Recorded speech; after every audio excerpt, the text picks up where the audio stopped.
রবীন্দ্রনাথ ঠাকুরকে শ্রদ্ধা জানিয়ে তার প্রতি আমার নিবেদন নিজেরই লেখা আহ, কবিতা শ্রদ্ধা জ্ঞাপনে রবীন্দ্রনাথ। শৌর্য বীরছে প্রতীক তুমি, ভবপারের কাণ্ডারি, দুটো বিশ্বযুদ্ধের প্রতীক যে ভুলতে নাহি পারি।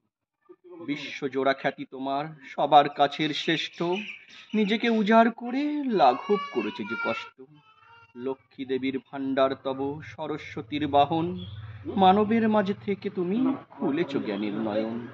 মৃত্যুর দ্বার খুলে তুমি করেছ পরলোক গমন, অমরত্বের অধিকারী হয়ে বশ করেছ সমন। তুমি কেবল কবিতা নয়, লিখেছ হৃদয় ভরা গান, নাট্যকারেরও শ্রেষ্ঠ তুমি, রাখলে দেশের সেরা মান। ছোট গল্প আর গদ্য সাহিত্যের জনক আজও তুমি, তোমার এক একটি কবিতা আজ সবার চেয়ে দামি। মানুষে তোমার কবিতা গান সুখ দুঃখে করে, তোমার কবিতার জীবন্ত চিত্র আজও তুলে ধরে। তোমার পথেই চলেছি আমি, তোমাকে অনুসরণ করি, তাই তো তোমায় প্রণাম জানাই এখনো ভক্তি ভরে। তব জ্ঞানের ঝোলা থেকে যেটুকু ইচ্ছা তোমার, তুচ্ছ ভেবে আমায় তুমি তাহাই দিও গো ধার। তাতে তোমার জ্ঞানের ঝোলা থেকেই যাবে পূর্ণ, কিন্তু মোর ছোট্ট হৃদয় হবেই হবে ধন্য। বাহ বাহ বাহ।